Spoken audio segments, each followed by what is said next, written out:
Hi gang, here to walk you through using the Magic Hour camera simulator for anyone, film students, media students, anyone that wants to understand how to choose the settings on a camera to achieve a specific look and feel. When you get here, you're going to just immediately be able to click the start game after you see all the images are loaded. Click start game, and at the top you're going to see a little brief.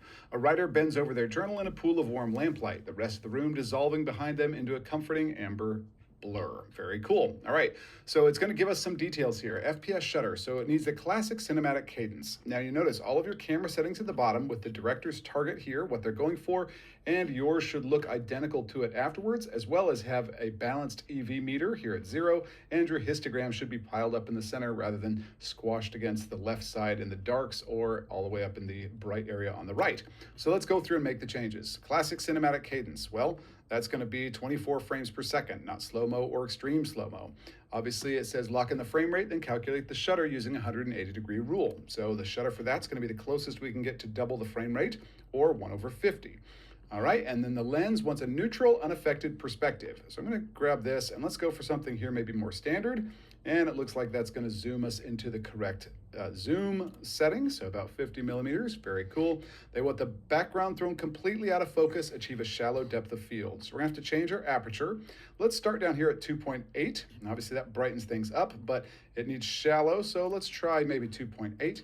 And then white balance, incandescent bulbs. So let's go to our white balance. We've only got a few options here, but let's go for incandescent indoor tungsten sort of bulbs.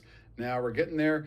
Dial in your white balance, exposure, standard light levels. So doesn't look like we need to add any ISO because we're already overexposed and the histogram is piled up on the right. But we can add some ND filters. So let's grab the ND filter and push it up 1, 2, 3 ND filters, and that brings our exposure meter down. It balances our light out and they look the same. I'm going to click record shot, and boom, I got them all correct. Let's do one more scene. Frame per second shutter. The edit will stretch this into slow motion. So I don't need extreme slow motion. I'm going to put this at 60 frames per second so we can slow it down to 30 or 24 in the edit. Let's go ahead and double our frame rate. Closest to 60 is 1/120. The lens needs a wide lens, so we're going to widen it up just a little bit. So let's go wide, kind of standard. Good, here with 35 millimeter. All right, the aperture says the subject must pop. We want to render the background as a smooth, creamy bokeh. So let's try down at f2. All right, that's going to be, I'm not sure which one it'll be, but let's try this one. The white balance, soft overcast light. So let's go with some overcast light. And then exposure, it's a low light environment, so we might need to push ISO, but it doesn't really look like we need to add any ISO because we're already overexposed. So let's try adding a little bit of ND filter. We've got the same look. Let's try it. Beautiful. Looks great. All right. As we go through, once you want to see how you're doing, you can click on the results page. The results page is going to show us all of the images that you've attempted, and it'll show whether you've passed them or if you need to retry them.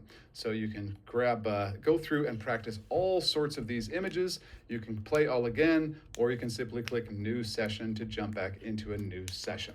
I hope this is helpful. When you are using it on the phone, you can always click or drag around to adjust these settings, and I hope that that's a clean and simple explanation. I hope you enjoy using the Magic Hour camera simulator and are able to use it to improve your knowledge of getting beautiful images with a camera. Have a great day.